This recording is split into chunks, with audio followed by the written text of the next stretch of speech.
In the Thar, where life is a fight for survival, there lives a community for whom saving the environment is their religion.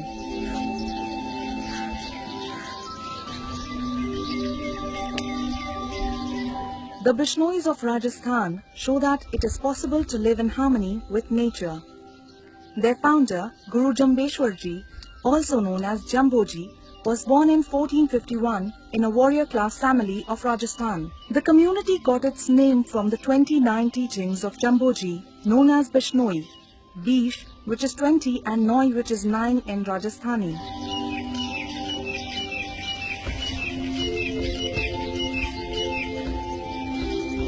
Bishnois are very aggressive in protecting wildlife, and the recent case of 1998 of a noted Bollywood star is one of the many cases which shows that the community is fearless and strong-headed when it comes to the protection of wildlife.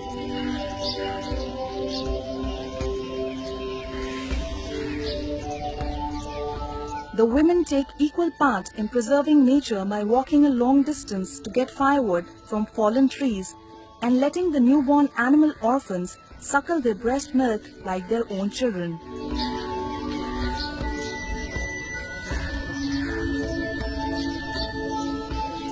Bishnois do not cut trees. Instead, they use dried cow dung as fuel. They do not cremate their dead as Hindus normally do because it involves the use of firewood. Instead, they bury them.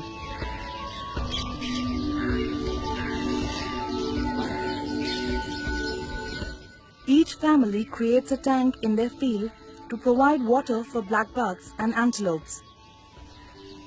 They also maintain groves for animals and birds to feed in.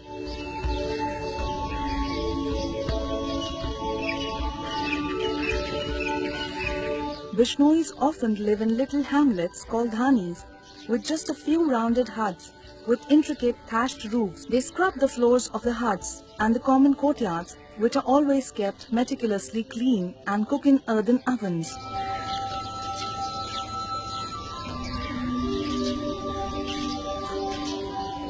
Mahatma Gandhi is said to have derived inspiration from the famous Chipko movement, which originated here. It was a Black Tuesday in the 17th century when 363 Bishnois, led by Amrita Devi, sacrificed their lives to protect khejri trees.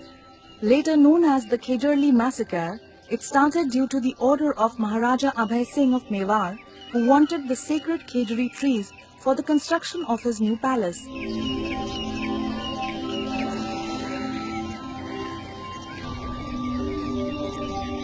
Amrita Devi protested against the men attempting to cut the trees, who told her that she would have to bribe them to spare the trees.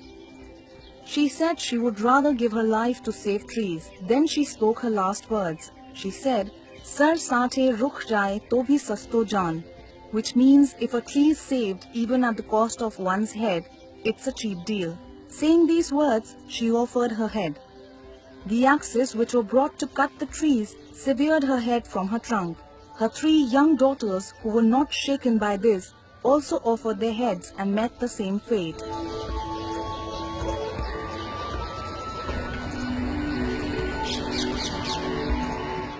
Today, the anniversary of the massacre is observed each year at village Khejarli, 26 kilometers southeast of the city of Jodhpur, which has now become an important tourist destination, not just for its history, but also for the way the Bishnois of the area continue to fight against rampant poaching in the area.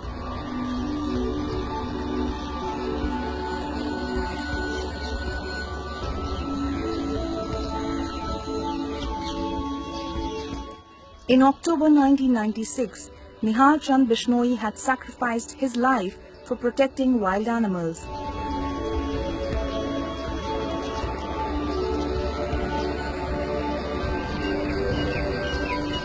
The Bishnois are presently spread over the western parts of Rajasthan. They are more prosperous than the other communities living in the Thar desert, probably because of their eco-friendly lifestyle. They are passionate lovers of wild animals.